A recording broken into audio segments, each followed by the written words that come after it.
Vas-y. Dis-moi si t'es pas oublié un moment, s'il te plaît.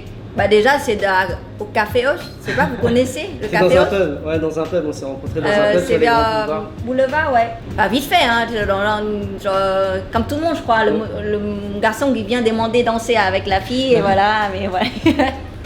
Mais c'est marrant parce que c'est tout au début, je suis arrivée en juin 2009. Après, j'ai la famille ici en fait. Du coup, j'ai sorti avec mes cousines, on va dire, c'est un anniversaire à ses amis. Je parlais même pas français.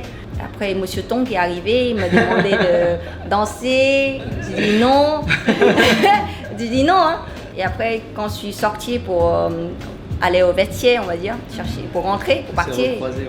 Après, je sais pas trop, parce que comme je parle pas français, j'ai dit je parle pas français. Et après, lui, il a dit quoi? C'est marrant parce qu'il a dit ah, je suis viette, mon père est viette. Et puis dans ma tête, il dit bon, bah, c'est pour ton père, c'est pour toi. Parce que... Et après, je demandais quand même à ma cousine, je dis bah, comment je vais faire. Après, elle dit bah. On parle anglais en fait.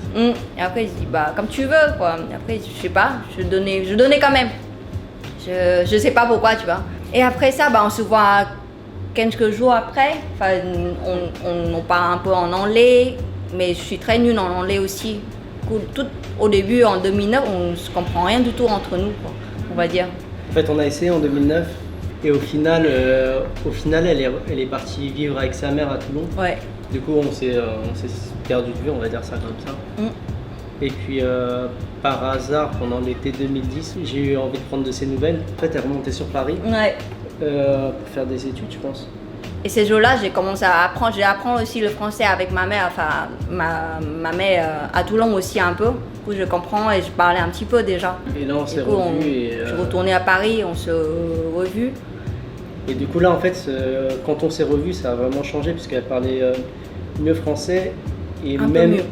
Non, tu parlais beaucoup mieux. Et aussi, le truc qui était différent, c'était que c'était possible de lui expliquer des mots en français.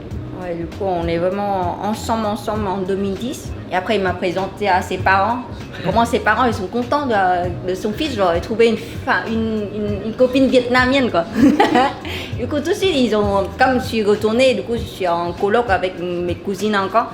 Tes parents, ils m'ont demandé de vivre tout de suite avec eux, tu vois. Du coup, on est à Sartrouville avec chez ses parents. Après, c'est un peu, dans notre culture, c'est un peu normal.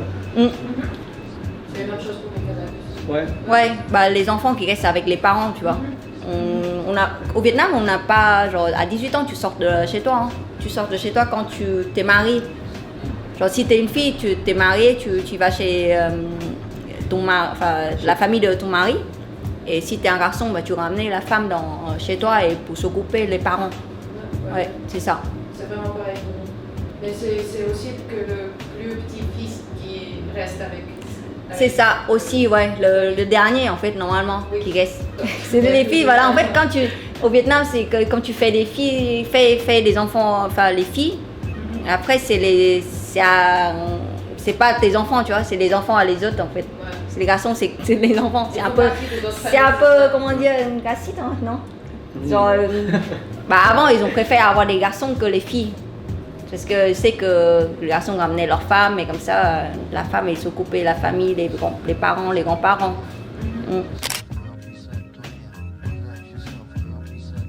Je sais pas si je peux dire que comme ça fait des années que j'ai pas un lien, enfin, on peut pas dire que tu as perdu le lien avec le Vietnam, mais comme pendant des années avec toute sa famille, en fait, sont pas beaucoup viettes, on va dire, dans la famille. Ton père, il est viet, mais il parle pas viet avec moi, en fait, il parle très peu. Du coup, quand Alice, en fait, comme si je suis déjà rentrée dans le culture français, on va dire.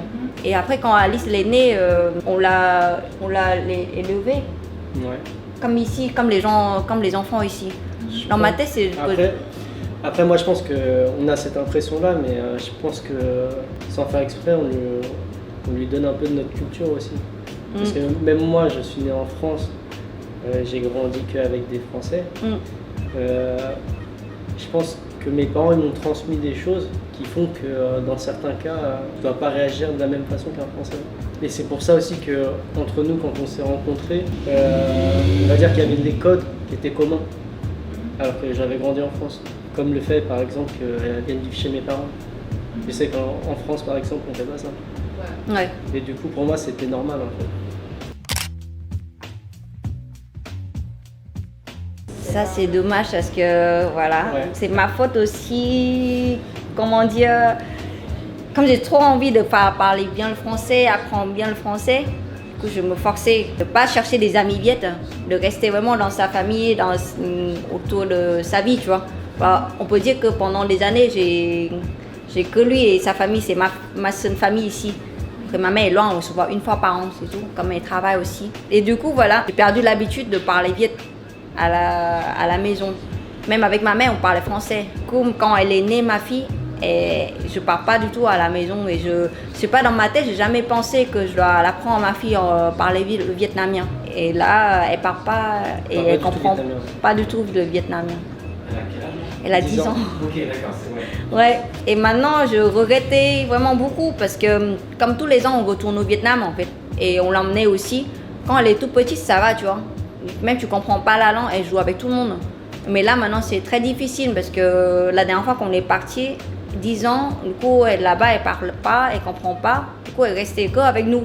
Du coup un peu fermée quoi. Mais c'est dommage parce que c'est sa famille aussi.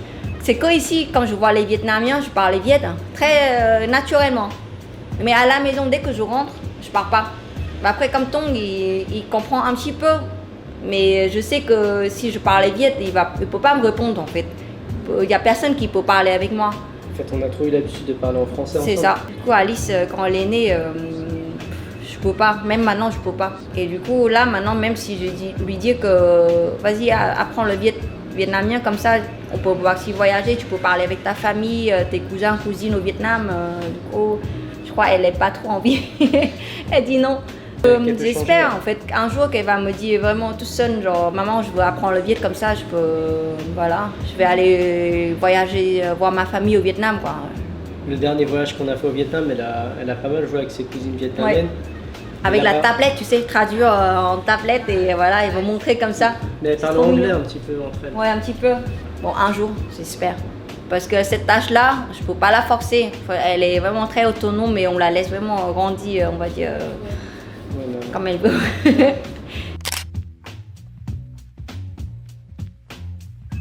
C'est mon plaisir là. En fait, j'ai fait des tatouages, les dessins de ma fille. Ouais, on peut dire qu'elle est très douée, elle aime beaucoup dessiner. Et du coup, là, tous les petits dessins ici, sauf les 3 là, sauf ça et ça. En fait, le reste, c'est que ça, par exemple, ça, c'est tout le premier dessin qu'elle a fait. À partir de 2 ans, on va dire. pense, ouais. Genre, quand les bébés, les enfants qui tenaient encore les crayons comme ça, tu vois, genre, fais ça et voilà. Ça, c'est tout le premier dessin qu'elle a fait. En fait, que des dessins quand elle est vraiment toute petite. Et voilà, j'ai fait sur moi des tatouages pour garder des souvenirs. Notre famille, patate, papa, maman et Alice. Et ouais, les fantômes chats et ça. Là, il y a son chat, là. Après ça, c'est les récents, tout récent, non? Il est assez récent, ouais. Elle a dessiné son chat qui dormait sur le canapé. En fait, on a un couloir comme ça, on regardait vraiment dans le salon et un bout de canapé qui sortait. Et le chat dormait dessus et elle dessinait comme ça. J'ai assez la place, je pense. Les deux là, c'est les deux que je viens de faire au Vietnam il n'y a pas longtemps, en mars. Un petit canton et super chat. Ouais. J'ai fait un peu trop gros les autres. Normalement, si je fais plus petite, je peux avoir la place pour encore pas mal de dessins. Je sais pas, pour l'instant, je veux remplir celui-là déjà et on verra. Mais comme on a jeté, je crois, on n'a pas tout gardé en fait. Du coup, maintenant, il n'y a pas trop choix. Enfin, il n'y a pas beaucoup de dessins que je voulais faire encore. Mais elle continue de dessiner. Ouais, De temps mais en temps. de temps en Et à un temps. moment donné, elle avait carrément fait Un carnet. un book de tatouage. Ouais. Et elle disait oui, tu veux quel tatouage? Mais maintenant, elle dessine beaucoup mieux, mais c'est plus rigolote les dessins comme ça, tu vois. Voilà. C'est une petite C'est une galerie. galerie d'art de ma fille.